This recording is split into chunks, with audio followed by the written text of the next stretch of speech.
ఈరోజు ప్రధానంగా చూసుకుంటే కరీంనగర్ లో ఒక లంచగొండి దొరికిండు. అతనికి జీతం 40,000 నుంచి 50,000 రూపాయలు ఉంటుంది. పంచాయతీ సెక్రటరీగా పనిచేస్తుండు, గవర్నమెంట్ జాబ్. ఇంటి నెంబర్ కోసం ఆ గ్రామస్తుడు వెళ్ళిండంట. ఎందుకు ఇంటి నెంబర్ కావాలి, పంచాయతీ సెక్రటరీ గారు నాకు పర్మిషన్ ఇవ్వండి అని చెప్పేసి వెళ్తే 20,000 డిమాండ్ చేసిండంట. ఎంత సతాయిచ్చిండంటే 20,000 ఇచ్చిన దాకా వదలలేదంట. అతను విసుగు చెంది ఇప్పుడు ఇల్లు కట్టుకోవాలనుకుంటే ఎలా ఉంటుంది విలేజ్ లో పరిస్థితులు? విలేజ్ లో గ్రామాల్లో ఇల్లులు కట్టుకోవాలంటే పరిస్థితి ఎలా ఉంటుంది?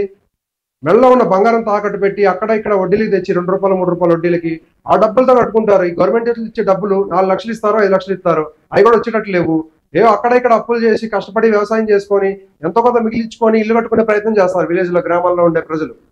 వాళ్ళ దగ్గర ఈయన చూడడానికి మంచి కూసుండు దొరికిండు, రెడ్ హ్యాండెడ్ గా దొరికిండు. రెడ్ బాటిల్స్ ఉన్నాయి కదా, పింక్ రాస్తారు అనమాట. ఈ పింక్ ఇది రాస్తారు నోట్లు రాసి తన చేతిలో పట్టుకున్న తర్వాత ముంచుతారు.